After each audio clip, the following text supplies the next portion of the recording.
nagbubulag-bulagan ka pa rin kahit alam mong hindi ka niya kaya pang mahalin. We often hear the question, how much is too much? Naging martir ka rin ba sa ngalan ng pag-ibig? Yung grabe yung sacrifice mo para sa kanya. When you give too much of yourself to that person but you don't get the effort and dedication that you deserve. Most of the time, gusto mong sabihin sa sarili mo na tama na ayoko na. Pero bakit nagbubulag-bulagan ka pa rin sa kanya? Bakit kahit harap-harapan ka ng niloloko, siya pa rin ang mahal mo? Bakit kahit alam mong may iba ng gusto, pinipilit mo pa rin ang sarili mo? Yung kahit nahuli mo na, paulit-ulit mo pa rin siyang pinipili.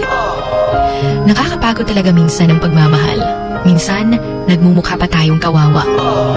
Kahit na sinasaktan tayo, umiiyak na tayo, andito pa rin tayo para sa kanya. Dahil gusto nating panagutan yung pangako sa isa't isa na walang iwanan, kahit na siya yung unang nang iwan. Nakakainis, diba? Kahit alam mong hindi na ikaw, pero mahal mo pa rin, gusto mo pa rin habulin at sabihin bakit hindi kanya kayang mahalin. Ang hirap magbulag-bulagan sa sitwasyong alam mong malinaw. Yung sobrang linaw na hindi na pala ikaw. Kanang klaro kaayo nga giiladra ka, gigamit, o ginapa-feel nga ikaw ra, pero di ay daghan siya reserba. Minsan, ang sarap ngang magalit, ang sarap magtampo, but at the back of your mind, kanino? Nga wala naman di ay ka mo. Noon, ang sarap pag magtampo dahil alam mong may susuyo sa'yo, pero ngayon, wala na. Pero naway, hindi ka magsisisi na nakilala mo siya dahil kahit hindi na ikaw, at some point, may pinagsamahan din naman kayong dalawa. Remember that forgiveness is the best form of love.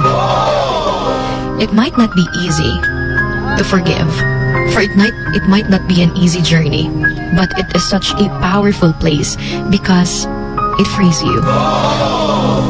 Anyway, this is Emotions Going Wild. And you're with your Hugot Babe. My name is Sugar Dolly. Right here on your number 103.1.